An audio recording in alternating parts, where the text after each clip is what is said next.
Member Chambers will arrive later. He's probably planning corn or beans.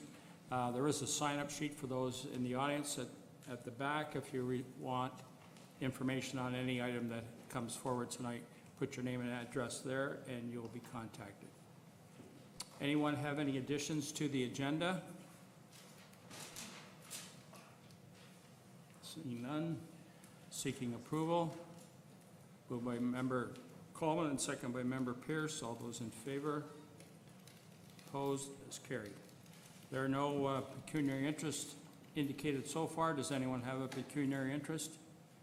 Seeing none. There are no delegations listed, so we'll move to the minutes of the previous meeting seeking adoption. Moved by Member Howes, seeking a seconder, seconded by Member McAlpine. Anyone have any questions on those minutes? Seeing none, we'll move forward to business arising, and there's no business arising listed. So we'll go to public hearings under the Planning Act to receive information from the public. And the first item is a zoning by housekeeping amendment, ZBA 18-18-JK, which is our site planner, Jessica Kitchen, and I'll ask her to report.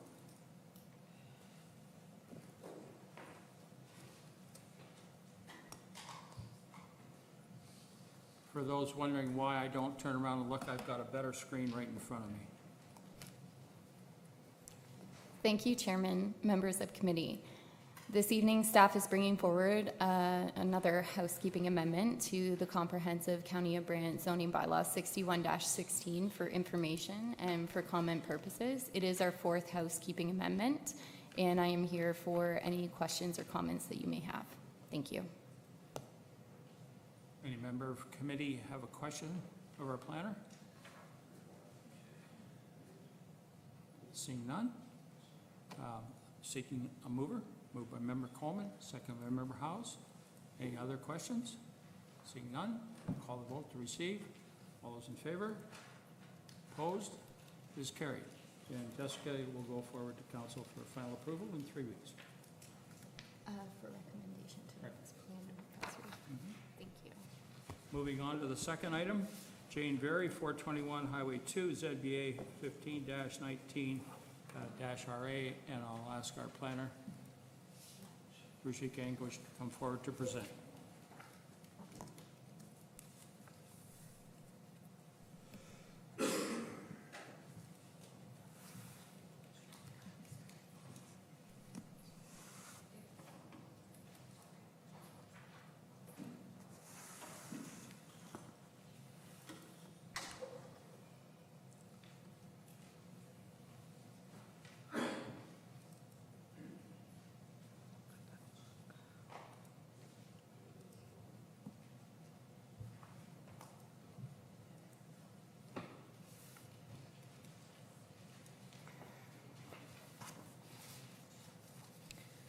Thank you, Mr. Chairman and committee. The application proposes to allow the boarding facility on 421 Highway 2 on a permanent basis. The subject lands are currently zoned agricultural and natural heritage, which allows for agricultural related commercial or industrial uses. The boarding facility was established 3 years ago on a temporary basis. And any issues that we will be looking forward will be any noise or traffic concerns if we have received any complaints. This application has been circulated for comments, and once comments have been received, we'll bring forward a recommendation for committee's consideration. That concludes my comments. Thank you. Any member of committee with a question of our planner? Seeing none, is the applicant or the agent of the applicant here would like to speak? Please come forward, state your name and address.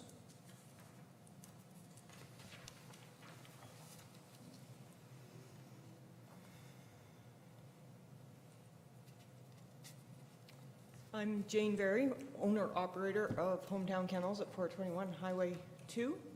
We put this application in 3 years ago and started our business. We're hoping to have it on a permanent basis. If you have any questions, please let me know.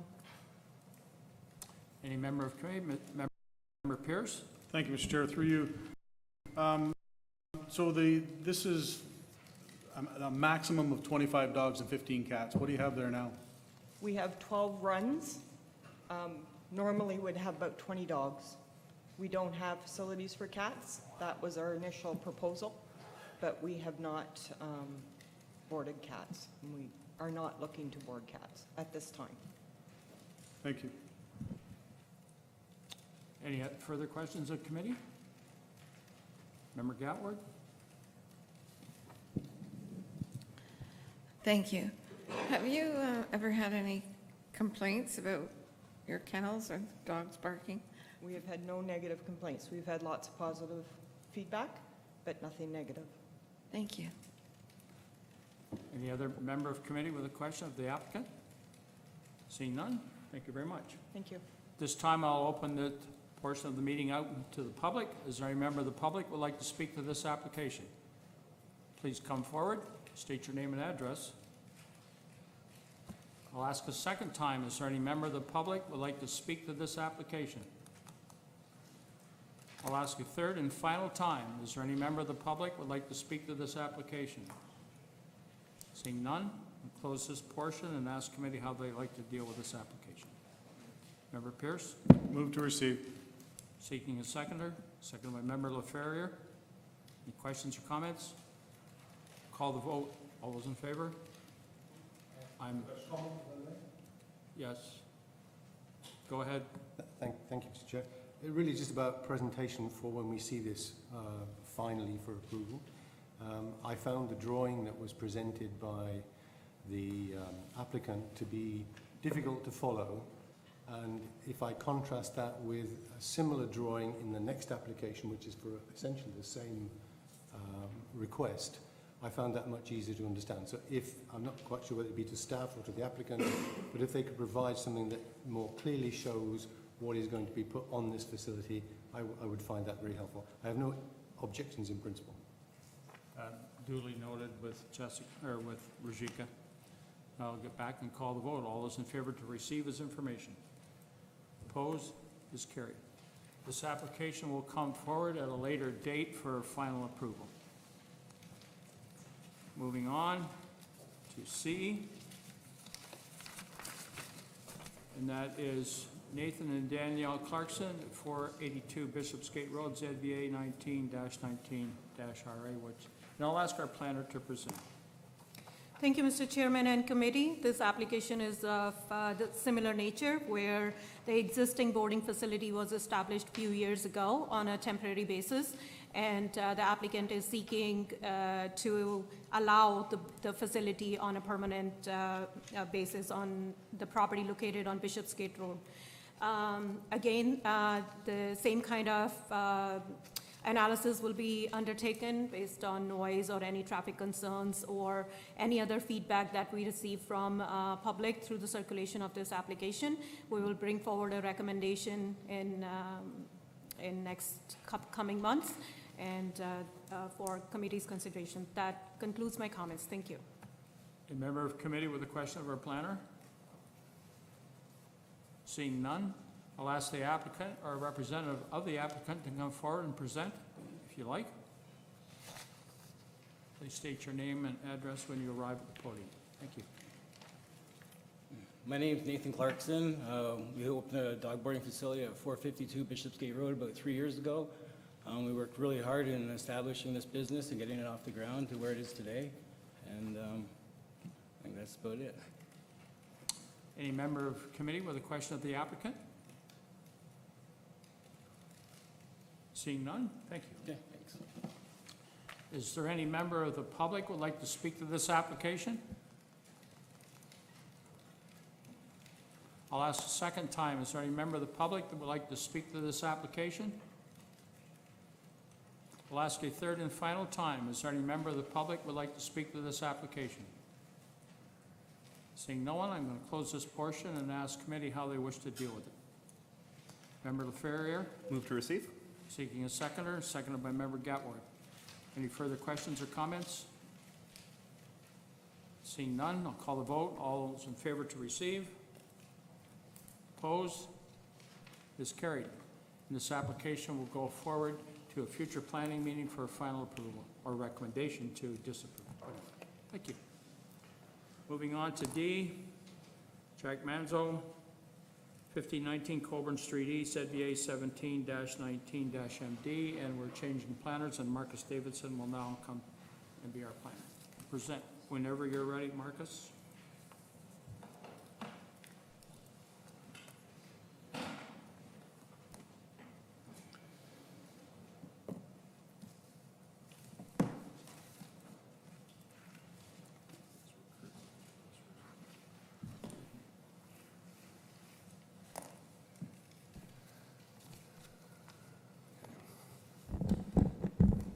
Okay, thank you, Mr. Chairman, committee.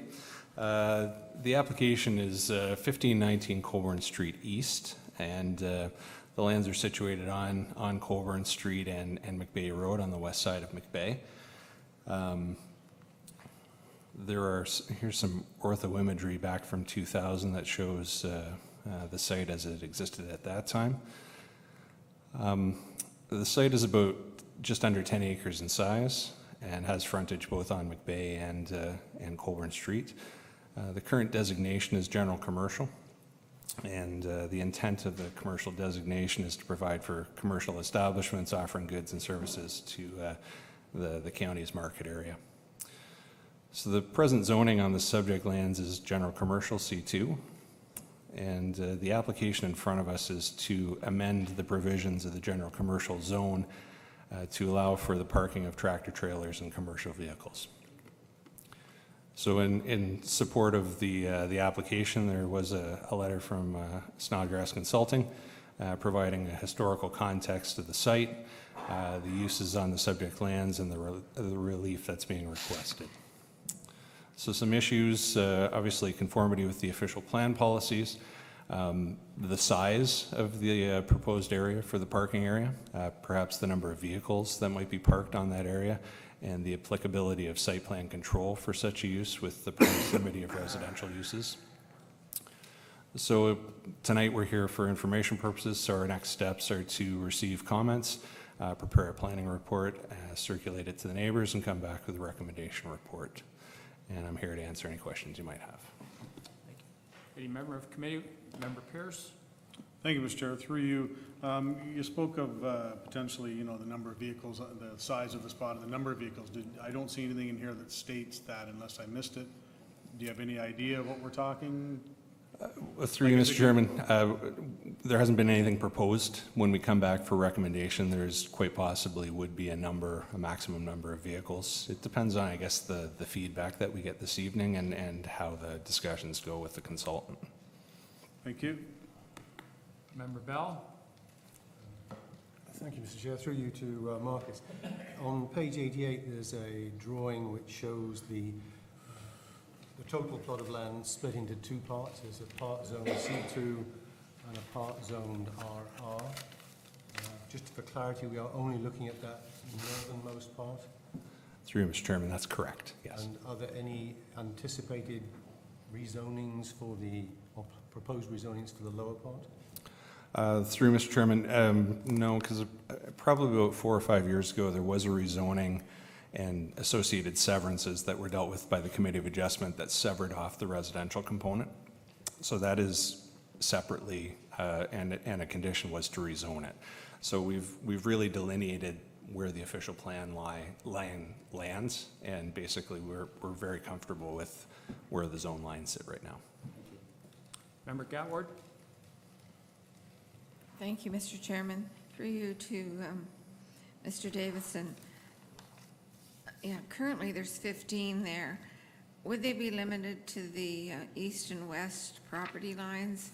Is that the idea for the future site plan? To have them neatly lined up on the east and west side of the lot and have a buffer between the rural residential and this lot?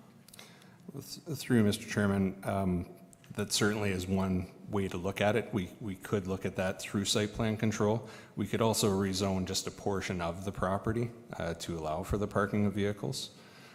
But I think obviously the biggest impact is going to be on the residential uses and the future residential uses, so you want to minimize any impacts And you would have that through landscaping and buffering and screening and perhaps even the location of the parking of those vehicles.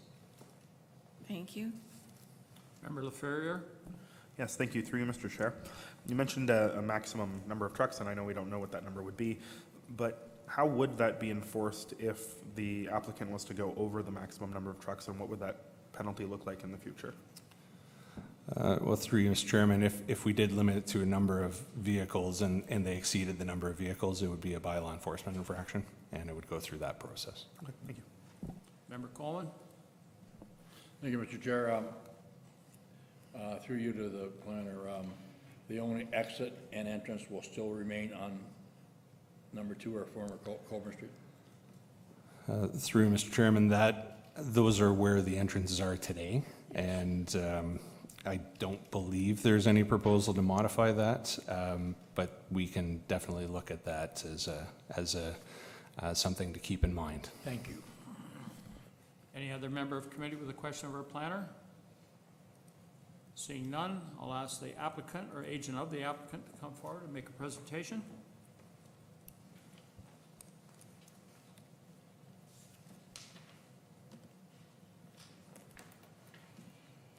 Please state your name and address, and then proceed. Howard Snodgrass, the address is on file. The presentation tonight's going to be a bit of history and reasons why we're asking the committee to recognize a trailer and truck use on this property. As Marcus indicated, he does have the correct description. However, I do want to stress that it's only the north half of the property that is zoned C2. The south part is currently zoned residential, RR, and was rezoned roughly 015 as a result of a bylaw amendment. There is still a need for a severance application to be submitted for that. However, the proponent's holding off because the county wants to see a detailed environmental analysis of fill that's been dumped there. And I hate to say it, but 90 or 95% of the fill was from the county when Jerseyville Road was reconstructed. So it's believed to be clean fill, but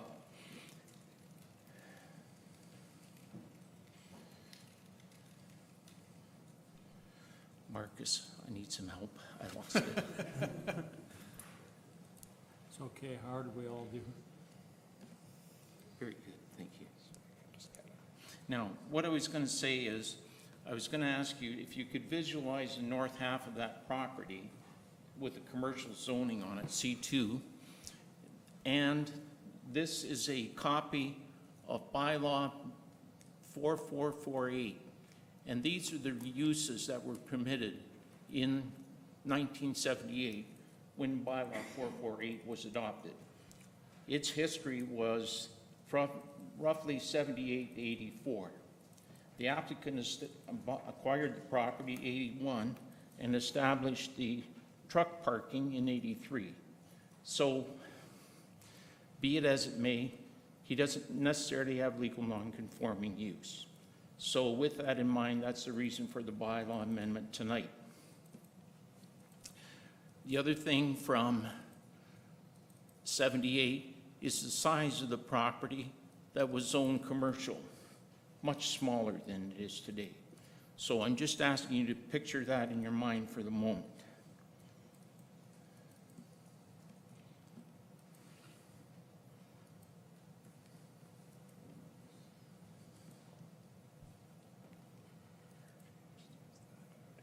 Okay.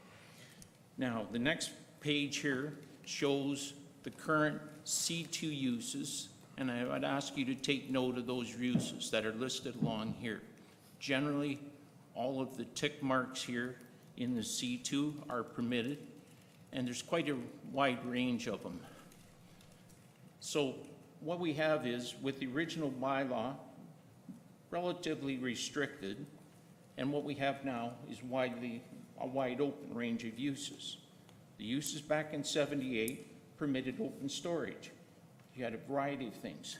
The uses we have today generally don't permit open storage, except for as an accessory to a lumberyard, something like that.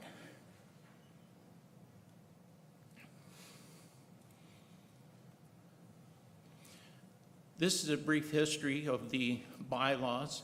There was 448 adopted in 78. In 84, there was another bylaw. Then the county came along in roughly 01, and then the more recent one that you have currently today. So I'm just indicating that there's been a history of uses widening, but also restricting and becoming narrower.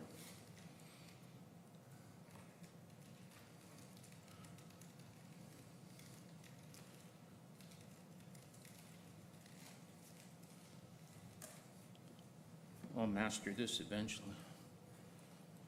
The site-specific provisions of the C2 zone are interesting.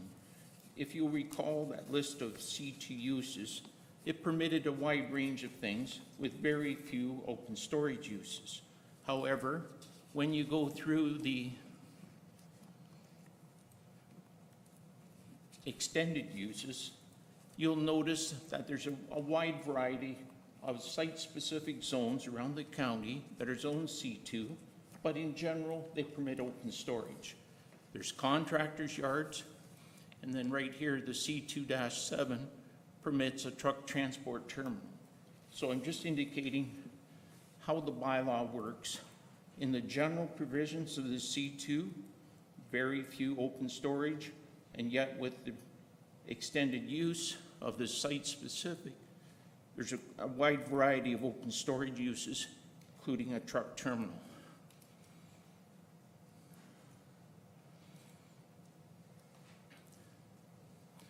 Now,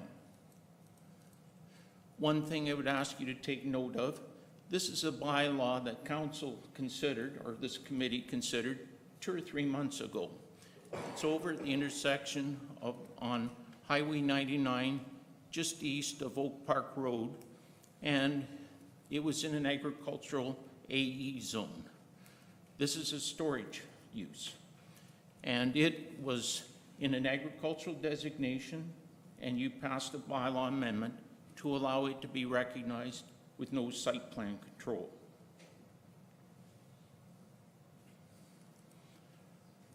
So from a similarity of use standpoint, I'm sorry, I'm going backwards.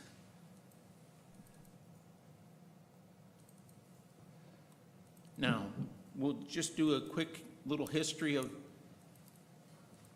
some of the photos that we've been able to uncover. Marcus, I'm locked.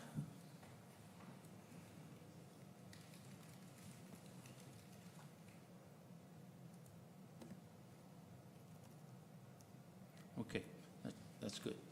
This is an air photo of the site, roughly year 2000, I believe. And you'll see there's trucks parked here. And then this is another one taken in approximately, I think this was 2006.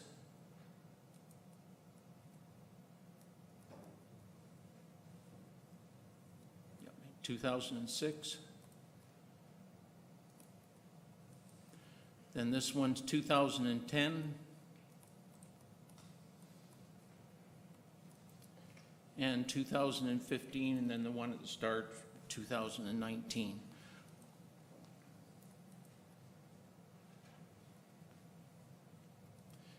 And this shows a picture of the site. It's a little tough to see, but there are trailers parked there. This was photos taken by the applicant in '87, roughly. So all I'm trying to indicate is that with pictorial demonstration, we're able to show that the truck's use has been occurring for a significant period of time. So those are the general points I'd like to leave with the committee. And the key in my mind is the reasons we're asking for the approval are we've had a personal use of the property for 36 years. As I said, we started in '83. The lands are designated commercial, and an automotive use is a permitted use. As I indicated with the overhead, we have a similarity of use with the lands on Highway 99 just east of Oak Park Road, which in general were done in an agricultural designation.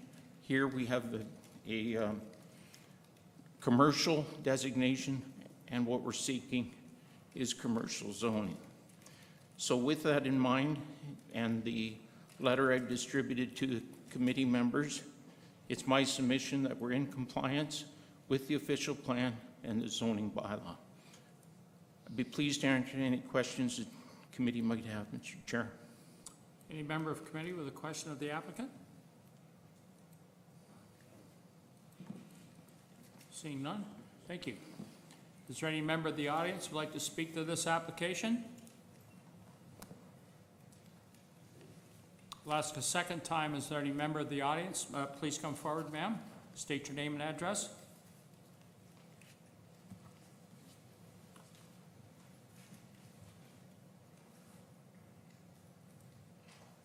Hi, I'm Sherry Gibaldi, and I live at 1513 Colburn Street East. So I'm actually the house that is right beside the Manzo Fuels. And when you looked at the picture, the aerial picture, most of the trailers are right up by my house. There's no fence or anything there. There's some trees. So when the tractor trailers or when the big trucks come in and stuff, sometimes the wee hours of the morning before we would hear, like, you know, it would wake us up, the window would be open, we have to sleep with earplugs and stuff. Now, my concern is that if there's going to be more of this, like, how much more noise would we have to put up with? So that's my concern. Like, you know, it is residential. We are a resident. We are a house there. And, you know, with tractor trailers and trucks and stuff coming and going, and they don't just come between 9 and 5. So, you know, it's very disturbing. So that's just what I had to say about that. Thank you. Okay, thank you. Is there any other member of the audience who would like to speak to this application? I just want you to put up slide number 83 for me, please. Page number 83. Can you come back to the podium and show us? No, we don't have questions of the audience, or, All right. nope, the questions will be to our planner or to the applicant. We can get to that. Let me finish the public portion, and then we'll get back to you, Member Thank Bailey. you. Is there any other member of the public would like to speak to this application? I'll ask a third and final time. Is there any member of the public would like to speak to this application? Seeing no one, I'm going to close this portion and ask committee how they'd like to deal with it.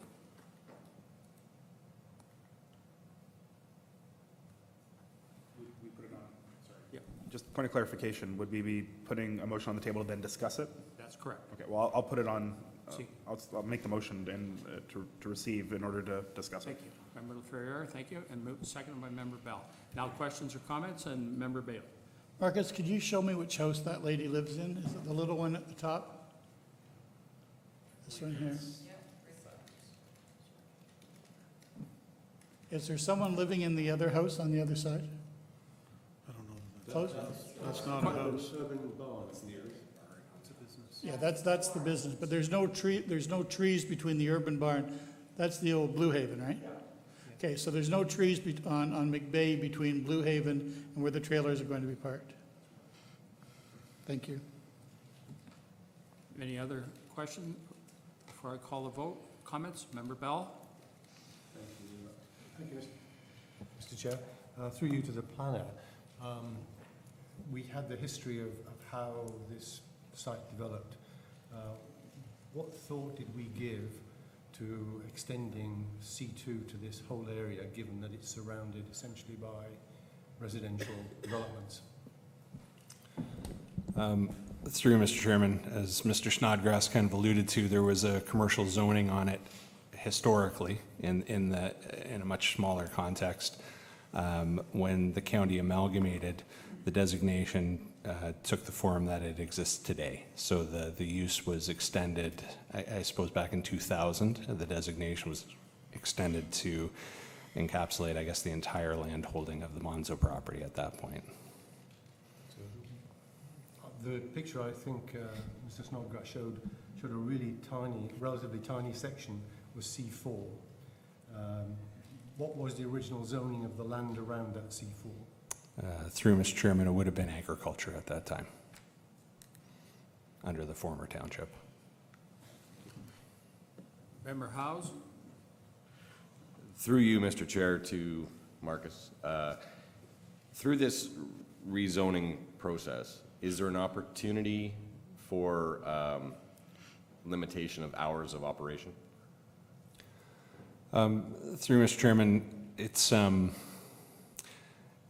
it is a possibility. Typically, that's something you see incorporated into a site plan control agreement as well. Hours of operation, number of vehicles, location of vehicles, things of that nature.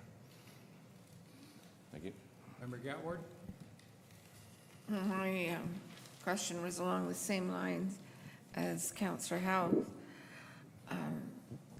Could they limit the parking on the west side to between the hours of 8 a.m. and 7 p.m. and then if the trailers come in after that time or before that time, they have to park on the far east side of the lot where they're not going to wake anybody up? Through Mr. Chairman, the zoning would really deal with the land use. So if we're concerned with the residential use, my recommendation would be to not allow that use to be adjacent to the residential use. So we would keep it on the east side of the property rather than having it on the west side of the property. And that's kind of the direction I'm hearing from committee. That would be easier to enforce. Thank you. Member LaFerrier? Through you, Mr. Chair, to Marcus, do we have any powers or abilities to dictate, might be the wrong word, but to push for fencing to go along that property line on that side? Or do we just have to rely on the person to be neighborly if they're wanting to do that? Well, again, through site plan control, buffering, screening, landscaping, fencing, things of that nature, that is something that you typically see through a site plan control application. If you were going to look at having that use, certainly on that side, if the additional use wasn't going to be on that side, I think then it might be a neighborly gesture to put a fence up because it's not really, the impact isn't directly there. Okay, thank you. Any other further questions over our planner? Seeing none, we have a motion on the floor to receive his information. It's been seconded, so I'm going to call the vote. All those in favor to receive his information? Opposed? It's carried. This application will come forward at a later date for either recommendation to approve or deny. Coleman? Thank you, Mr. Chair. I would like to see proper clarification, and Member Bailey or Mayor Bailey asked for a question, and I always thought we were able to ask for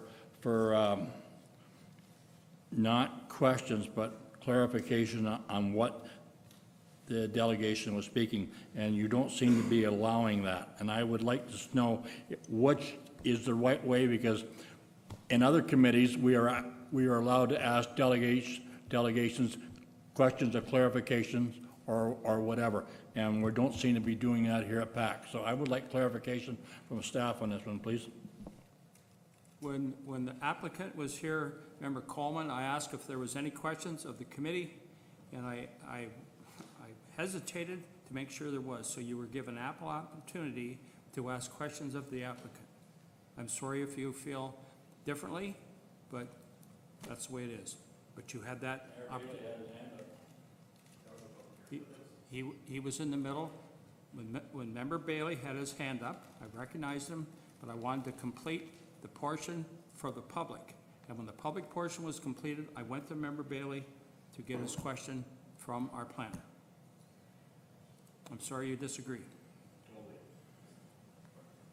Point of clarification, if the member of the public wanted to have discussion back and forth with members of council, they could apply to be a delegation at a council meeting, That's correct. and then we could do that. But when it's part of the public hearing process, we have to make Public time hearing, for that. they're here to provide information, whether it's verbal, which is tonight, or whether it's written. Sometimes in a planning application, you will see written comments which would be attached to your package. If there is a written thing, that's no different than the person being here and giving a verbal presentation. So sorry, I'll let you go. The reason we do it that way is so that people that want to come and speak don't feel intimidated by committee asking them questions. They could have stayed at home and submitted a written comment. But by coming here, I don't want them to feel that they're intimidated by this committee or any other committee. If they want to come as a delegation, you're absolutely correct. Member LaFerriere, they could appear as a delegation, then that opens them up to questions. Thank you. Member Bailey. Mr. Chair, I think Councillor Coleman asked for staff to explain things, and you stepped in and overstepped that. Could we please hear from the clerk as to whether the way you're handling the meeting is the way it should be handled? Thank you. No, that's for clarification from the clerk. So I pulled up the procedural bylaw, what it says, and it does speak to delegations. Whether or not we're considering the public hearing portion as actually delegations, but members of council may only ask questions of delegations for clarification or obtaining additional information relevant to the presentation and shall not enter into debate with the delegations.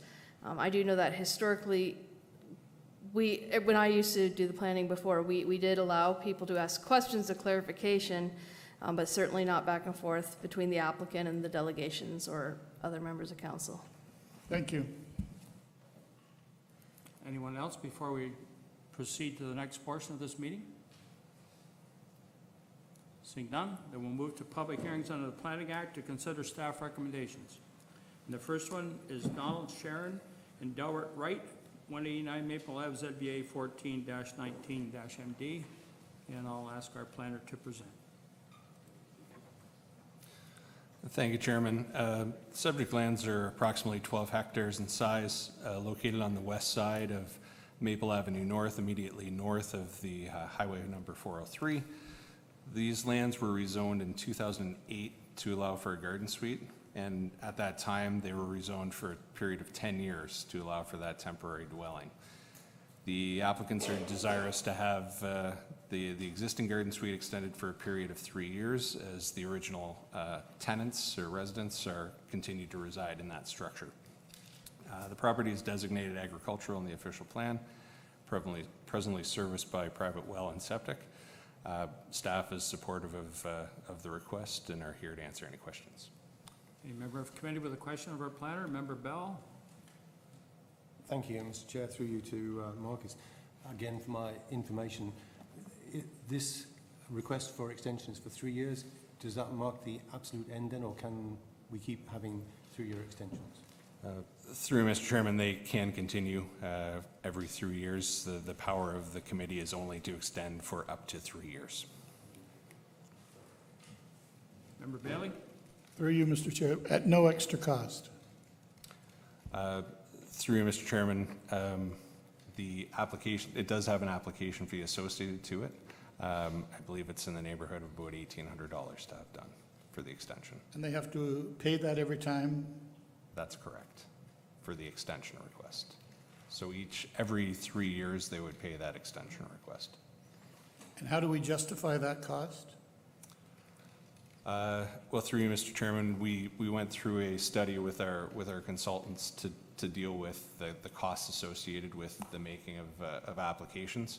And this would cover staff time, the circulation of the applications, staff time for writing the recommendation reports, committee time, time to visit the site. So all of the costs associated with the application and pre-consultations went into the costing, and that, I believe that fee actually went down historically. further? Through you, Mr. Chair, and we don't give them any other options, so we're telling them to do it for 3-year periods, and every time they do what we ask them to do, we charge them $1,800. Through Mr. Chairman, they apply for, at the time that they applied, it was for a 10-year period. Today it is 20-year period. Right. And then, so the rules and regulations today are that they can only extend for 3-year periods from there on out. And we don't feel that's double dipping or unfair at any. Well, through you, Mr. Chairman, there is staff time associated with it. So in my opinion, no, it's not, but the council may deem it otherwise. Maybe something that council can look at another date. Member Ferrier? And there's is there an absolute, through you, Mr. Chair, is there an absolute maximum cap of 20 years that a garden suite can be in existence? So today, someone can apply for a garden suite for 20 years. The rules and regulations are you can apply for an extension for up to 3 years. Today, there's no upward limit for how many times you can extend it for. As long as, we would look at it and see if the original tenants are in that structure. If the original tenants are no longer in the structure, then it should be removed from the structure, or from the site, and because then, or they would need to make another application to allow others to live in there. And through you, Mr. Chair, further, and some of this is based on some provincial mandates as well. We've dealt with garden suites with another issue, so I just want to clarify for the room. Yeah, the direction is through the provincial policy statement and the Planning Act, so. Okay, thank you. Any other member of committee with a question of our planner? Seeing none, I'll ask the applicant or representative of the applicant to hear would like to speak to this application. Please come forward, state your name and address, sir.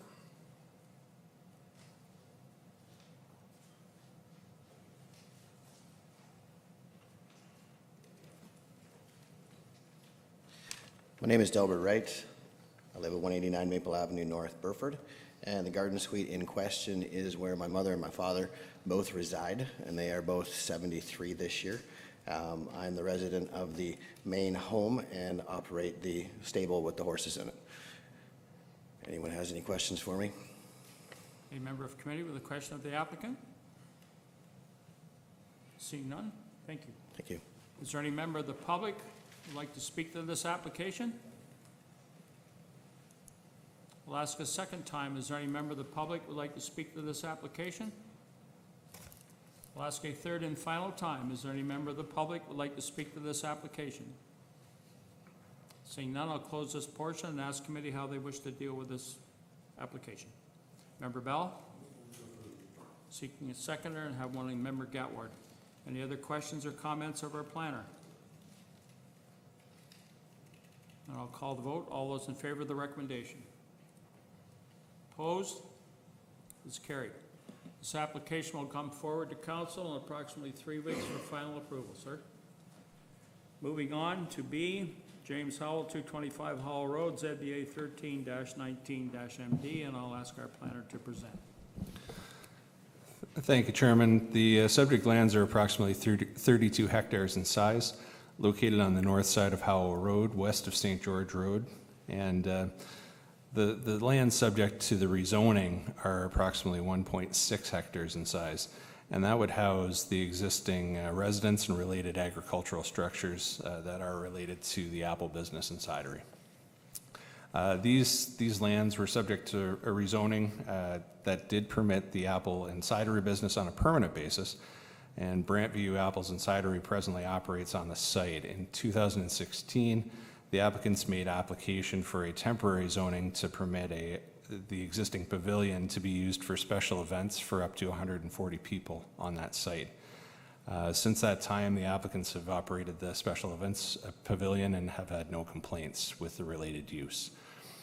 Staff are of the opinion that the application is consistent with the provincial policy statement and official plan and are recommending approval, and that concludes my comments. Any member of committee with a question of our planner? Seeing none, I'll ask the applicant or representative of the applicant if they'd like to present. We're available for questions, Mr. Chair, if there are any. Thank you. Does any member of committee have any questions of our applicant?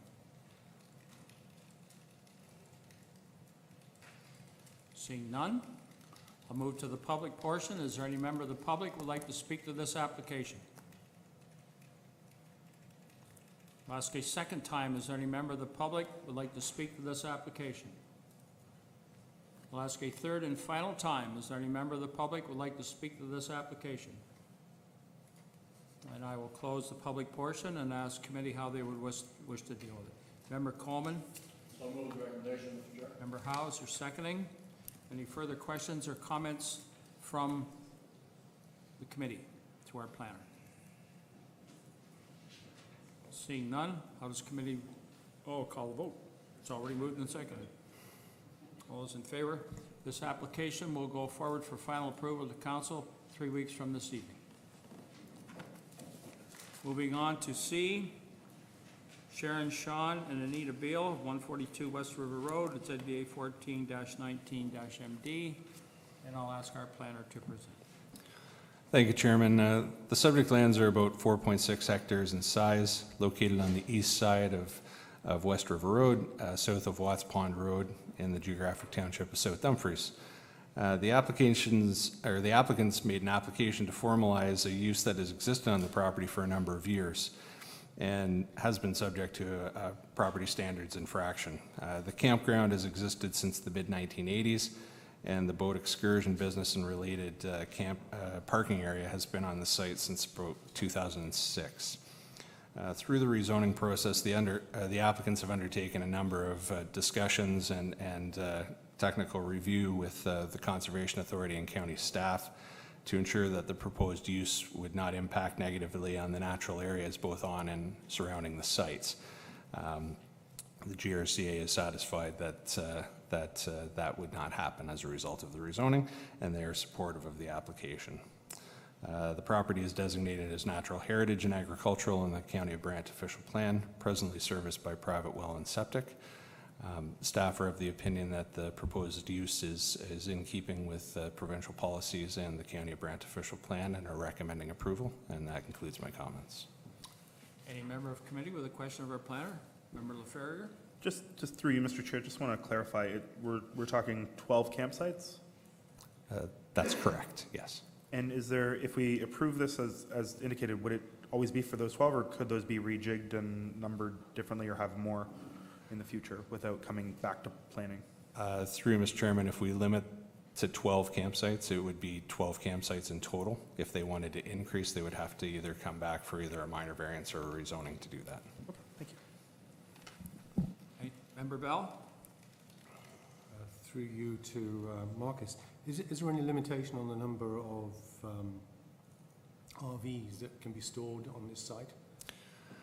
Through Mr. Chairman, there is not an upward limit of that. There is an area that's been depicted. If county or if committee wanted to enact a maximum number of vehicles, that certainly was within the power. We looked at the site plan and looked at the area that was suggested, and we're supportive of that. Any other member of committee with a question of our planner? Seeing no one, I'll ask the applicant or an agent of the applicant to come forward to make a presentation if he so desires.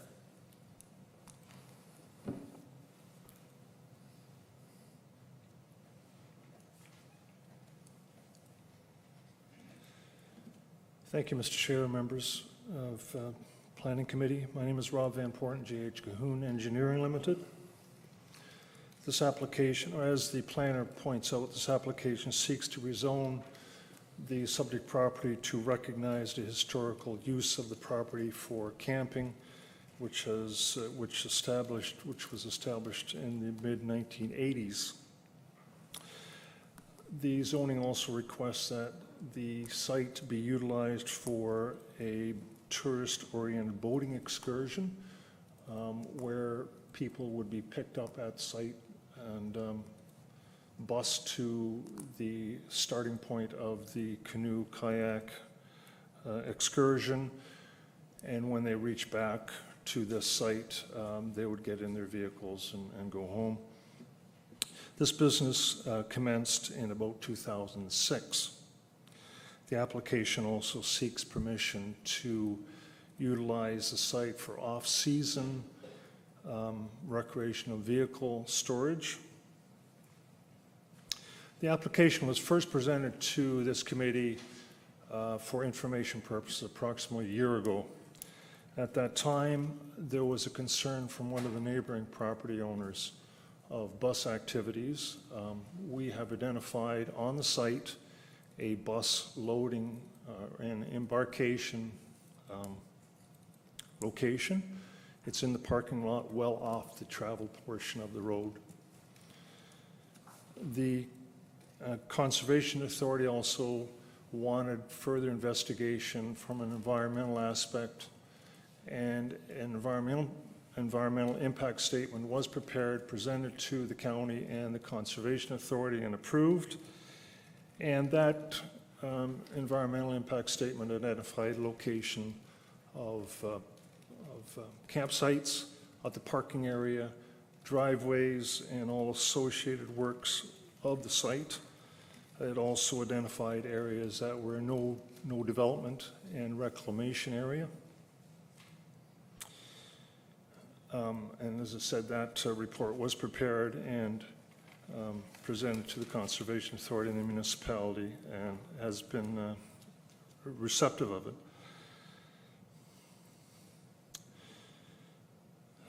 As pointed out by the planner, the approval seeks, or we seek approval for 12 campsites, which are identified both in the environmental impact statement and on our plan, and they're at near the river location. And as I said, they were reviewed by our environmental consultant, and very specifically identified where they are to be located.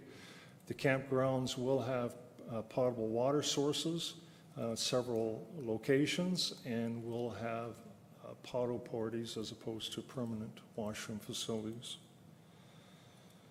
We've read the staff report, noting that there are no concerns from internal agencies or from the Conservation Authority, and there was no comments from the general public on this application contained in the report.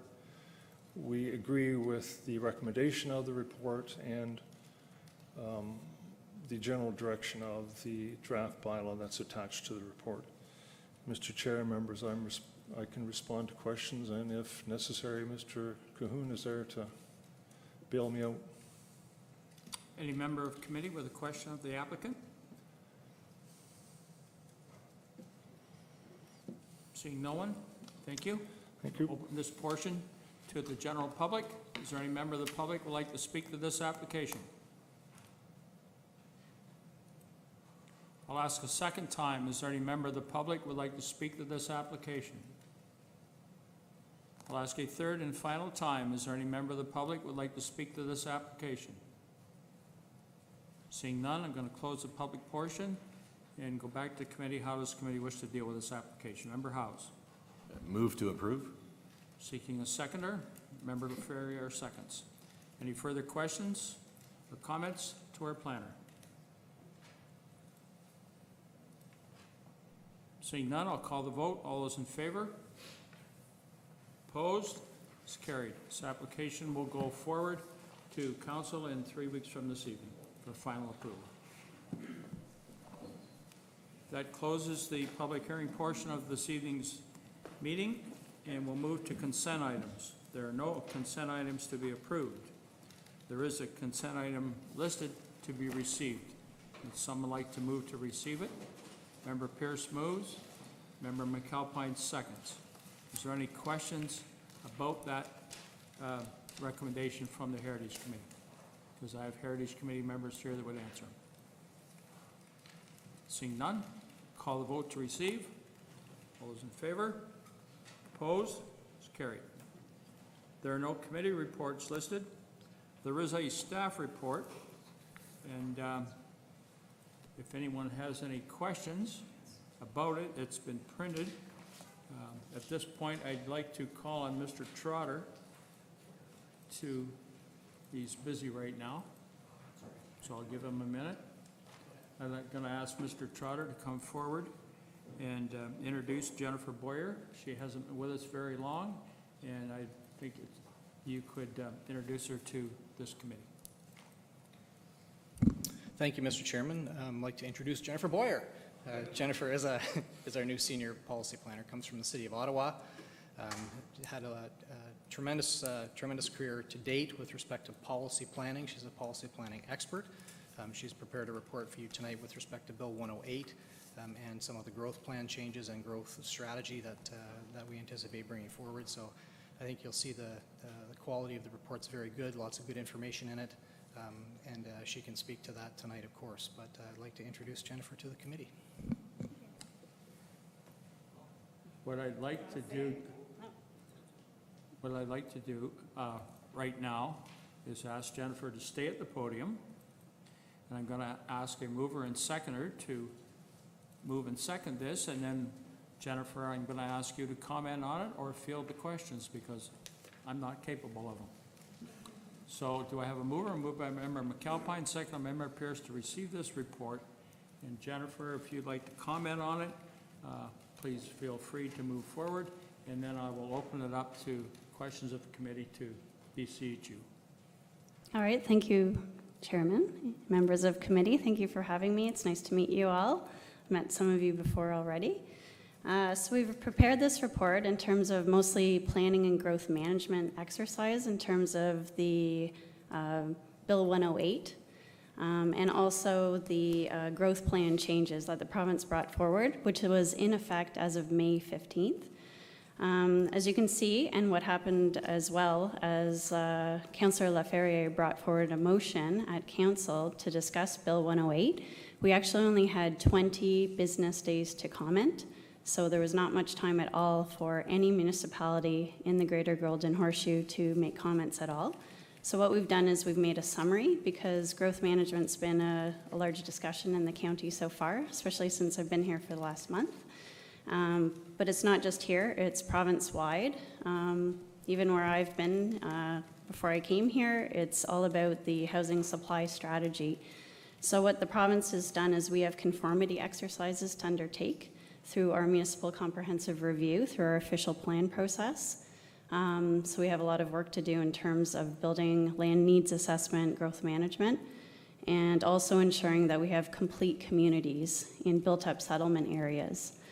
In addition, for Bill 108, we understand in talking to our legal counsel today, it's gone through second reading, and we think that it's actually going to get passed by Thursday, but we'll see, because I believe that the House is only sitting till about Thursday.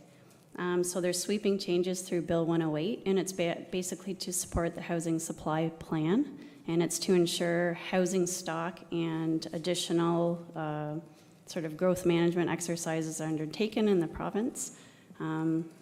So anyway, if anyone has any questions, feel free. Thank you. Member Bell. Thank you, Mr. Chair. Through you to our new senior planner, welcome. As I read the Greater Golden Horseshoe Places to Grow revision that came out, my understanding was that we have to include all of this in our next municipal comprehensive review. So am I correct in thinking a municipal comprehensive review is effectively an update to the official plan?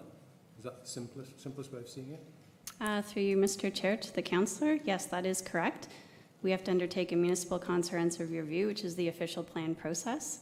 And are we going to set about that as an amendment to the existing official plan, or are we going to just say, now's the time to say it's official plan time, trying to rebuild the official plan? Through you, Mr. Chair, that's correct. It is official plan time. We have to do our 5-year conformity exercise, and it's actually a bit of a blessing that we didn't start it in the last couple of years because we'd actually have to rewrite and redo a lot of the work already due to growth plan changes. So we actually have to undertake that, and we've already discussed corporately a plan moving forward and a schedule.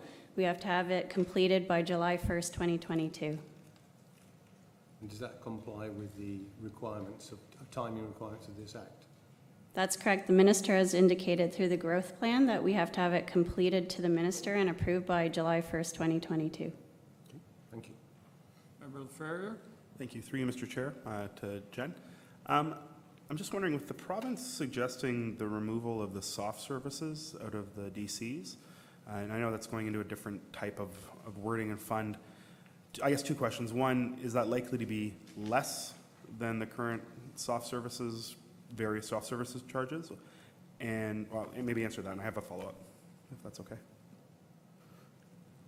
Oh, through you, Mr. Chair, and I may have to defer to our CAO on this, or my manager, because they did have a DC meeting this morning about that. But in terms of the soft services, there's been sweeping changes to basically, especially parkland dedication, and that's one of the issues that they're considering soft services, so to speak. But if you'd like any more further details at this time, I can defer to our CAO. Sure.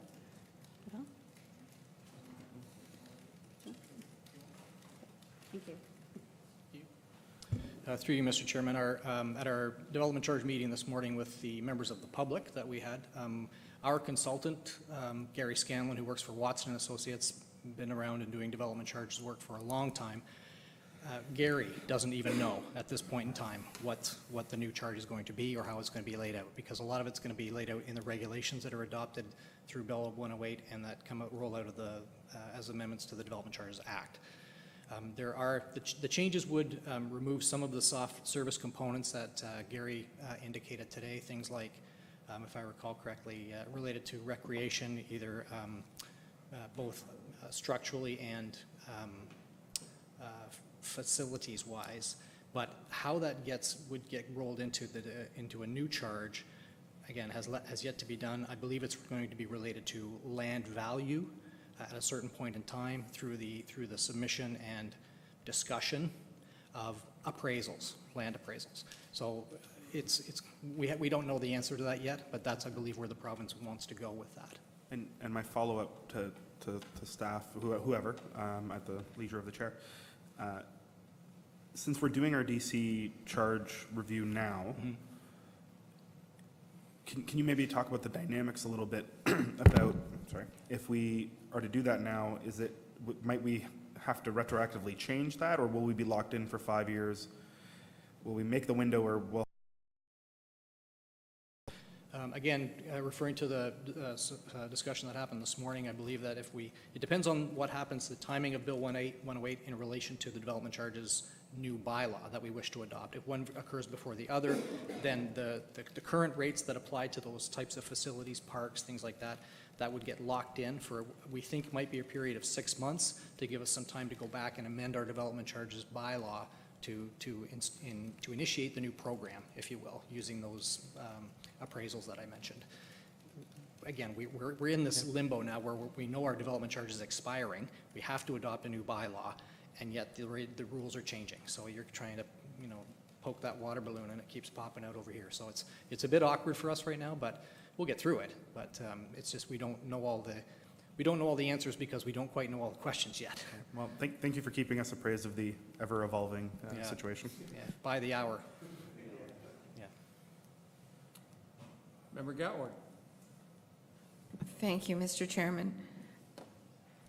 Through you to Rob or Jennifer, it appears that they're basically throwing out the old or the new LPAT ideas, keeping the name and referring back to the old OMB rules.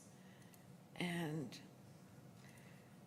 I recall a recent decision that we made based on the new LPAT rules. So how soon would they change this? Would it be changed as soon as they pass Bill 108? My understanding through you, Mr. Chairman, I'm looking back at our solicitor on this one. I believe it will change back to the old OMB system. It will, but it will retain its name of the LPAT, the tribunal, the Local Planning Appeals Tribunal. Not exactly sure how those ones that are currently under the old system will transition into the new one, or if they will transition at all. I kind of look to Jody to perhaps give some thought to that. But again, I think we're right in the middle of this legislation changing period, and we're going to have to wait to see how it rolls out. I guess we've got a lot of questions about the transition and how that occurs as well. We'll have to wait and see. Thank you. Member Bell? Thank you again, Mr. Chair. through you to the planning team. I think this document, the Greater Golden Horseshoe Places to Grow latest revision, actually has a lot of good stuff in there. You know, and there's a tendency on our part of late just to sort of go for the jugular and deal with the things we didn't like. There are some really good things in there that I think are actually supportive of what we're trying to do. It really puts a reinforcement on the need for public transit. If you read that carefully, that's the number one issue on infrastructure. It also demands that we put in the new public service facilities that are required. So the softer kind of infrastructure that we don't talk about that much. It reinforces that community hubs have a part, which is what we're trying to do. So there's an awful lot of it that's saying we're on the right track and we should build on that. That said, you know, there are things that it asks for that we are clearly not able to articulate at the moment.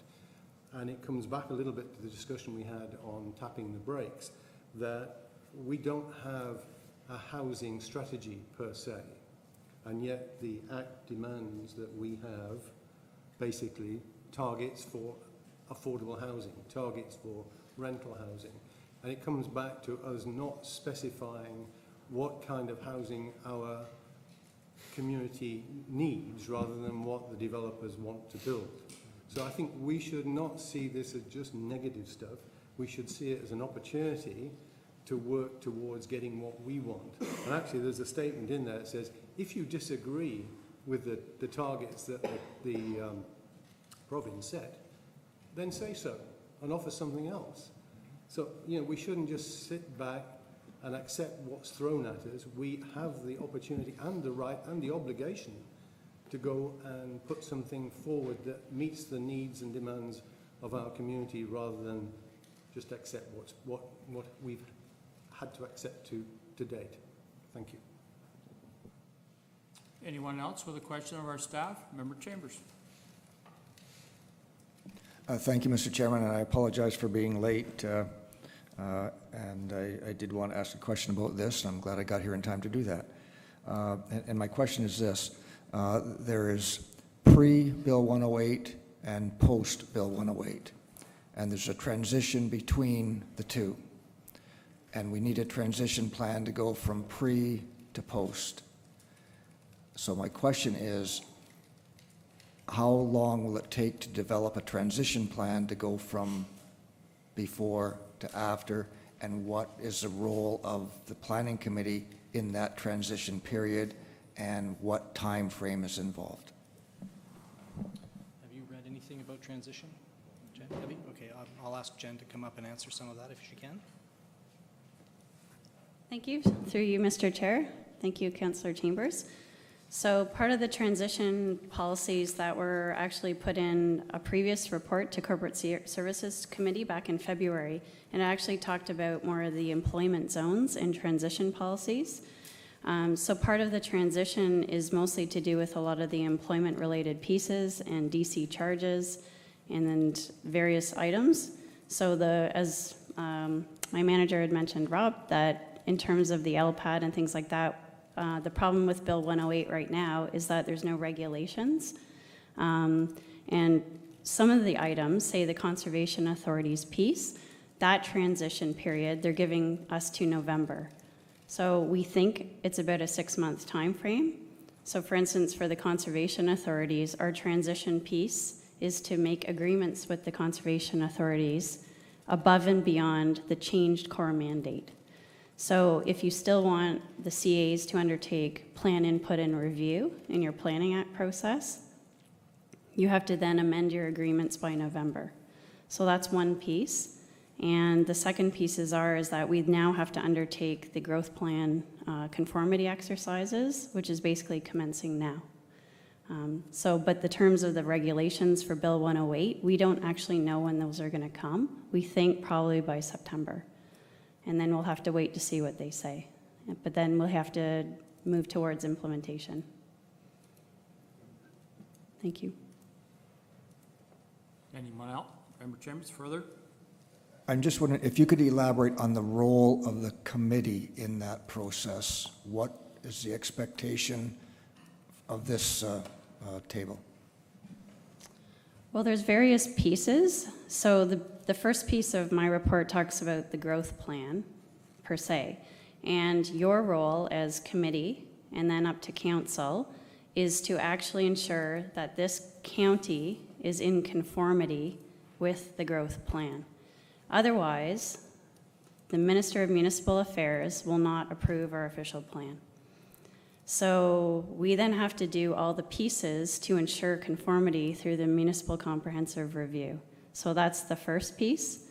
The second piece, Bill 108, which is the housing supply strategy, is really a bill to ensure that housing stock and development processes are superseded in the province. So even though Councillor Bell has made a very good point that the growth plan does have some good pieces, very positive things, there were some tweaks, but the meat is still there. But Bill 108, on the other side, is actually to ensure planning and development approvals are superseded and housing supply stock is to the market faster with various choices for people. Not just one piece of one item as a single detached, but various pieces to the housing supply strategy. Anyone else with a member Bell? Thank you again, Mr. Chair. I think you raised an excellent point that, you know, there are conflicts between Bill 108 and other documentation. But let's assume the most optimistic situation. Let's say what it is that we want out of this, rather than have it being given to us.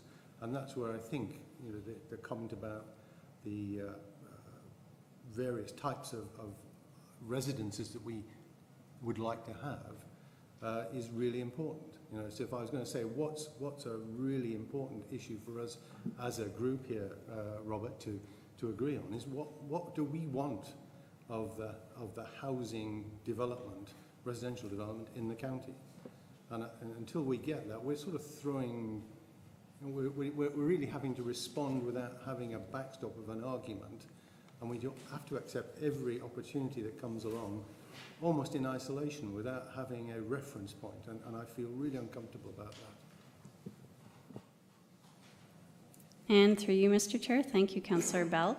And I guess the biggest piece to the growth plan conformity exercise is to ensure managing growth. And it's to ensure complete communities. They've given a definition of complete communities, but it's up to the county or any other municipality to take that forward. They've given some guidance, but it's the fact that we have to ensure that each settlement area in the county is a complete community. And that's basically everything from age-friendly, healthy, transportation choices. You know, you've got a core village, it's healthy, and it's a quality of life standard. Thank you. Thank you. Anyone else? Seeing none, I've got a mover and a second to receive this report. I'll call the vote. All those in favor? Opposed? It's carried. Thank you. Thank you. We'll move on to communications. There's two letters there. Do I have a mover and seconder? Moved by Member Bailey, seeking a seconder. Seconded by Member House. You're moving both, Member Bailey? Yes. Yep. And Member House seconding both. Any questions or comments on either letter? Seeing none, I'll call the vote to receive them. All those in favor? Opposed? They're carried. There are no other business listed, so we'll move to the General Manager's update. Thank you, Mr. Chairman. Unless the committee has any questions, I don't have anything specifically to update the committee with this evening, but I'm free to answer any questions if they ask. Any member of the committee with a question of our manager? Member Gatwer. Have we had any OMB/LPAT hearings lately, and have we been successful or not? The most recent thing that I saw came through today, and it was the written decision from a telephone conference hearing that we had with respect to the Nith Peninsula application just at the top of the hill here. And that was with respect to setting a procedural order for the hearing date, which is to occur next January the 6th in this location unless we revise it. But it's a 5-day hearing, I believe the order said. So that's the latest thing that's come through from the LPAT. Thank you. Any other member of committee with a question? Member Chambers? This might be a strange question.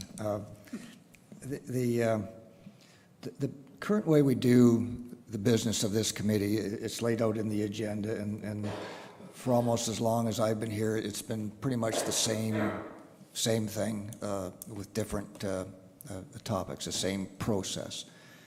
So my question is, do you feel that this process is going to be adequate and sufficient and going to work to enable us to transform from pre-108 growth plan to post-108 growth plan? Or are we going to have to do something different, or will we notice anything different? Because there's a lot of changes in a lot of things, and we talked about the input of the committee, but I'm just not seeing how that's going to transform unless there's a whole bunch of staff reports, if that's how we're going to deal with the transition. Yeah. Through you, Mr. Chairman, one of the biggest ones that I see that the committee's going to have to deal with is the change in the timeframes. The timeframes are changing from the amount of time that we have to deal with applications. They're getting much, much shorter.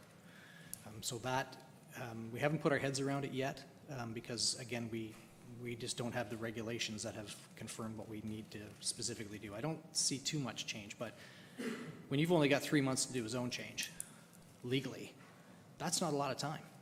You know, especially if you're in a summer period or if you're in a period of time where you have a Christmas break, things like that, that's going to shorten our windows significantly. So you're absolutely right, Councillor Chambers. We're going to have to give some thought to how the committee operates and how we bring these applications forward.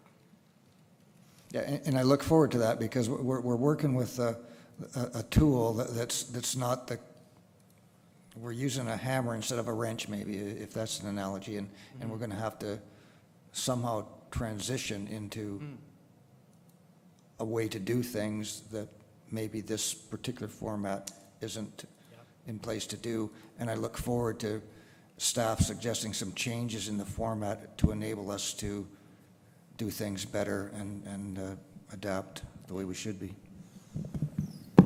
Member LaFerrier? Through you, Mr. Chair, to staff, building on Robert's point, I know a few months ago we talked about moving to committee of the whole structure more broadly. We agreed, and I think rightfully so, to wait until October to bring that up again, to give all the new councillors, or at least October, maybe longer, at least a year or so, to get this format under our belt, to see the positives and negatives. Would that potential committee of the whole structure that may or may not be how we're going anyway, would that help facilitate some of the timeline pieces post Bill 108? Because we'd be meeting more regularly. I would suggest that the more meetings that you have, the greater the opportunity to do things. I know that that is one of the things that we have wrestled with in my time here with the county is the number of times we've had to come to committees to request special council meetings and request special this and that and the other thing because of that, because our windows are very narrow, and so we have to try and get things done within certain time frames. So I think that the committee system would help, but I would look to the CAO if he's got any other thoughts on that. I know that's an issue that he's been kind of raising with this committee and others, you know, as to what you want to do. But well, sorry, and further to that, I wonder if we've seen a few times where there's been a very short window for getting feedback back to the province, and I'm sure federally too it'll happen, and even to our community groups. So sometimes that format of, well, we have to wait until the council meeting officially, that happens at, once a month. you know, we had a discussion about Bill 108, and then we got a report about Bill 108 after we had a vote about Bill 108, where we wanted more information about Bill 108, but we had to have the vote before we could have the information based on these tight timelines. So I wonder further to even the Bill 108 process, but the consultation with the province and other community stakeholders, it might help. Yeah, agreed. I think that there's always room for improvement, always. And this is maybe something that we have to do, is look at the timeframes we're given now and how can we make it work for us and for you and the public. Any other member of committee with a question of our manager? Seeing no more? Thank you, Rob. Thanks. We'll move forward. If someone like to make a motion to go in camera. Member Collin moves, second by Member LaFerriere. All those in favor? At this point, I'm going to remove myself from the chair.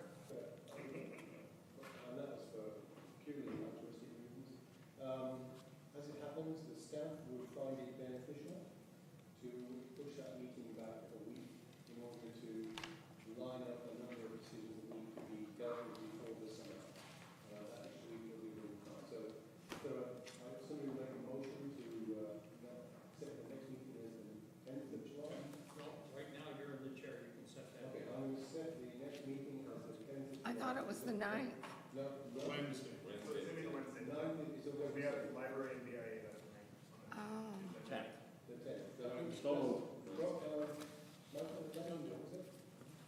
Wednesday.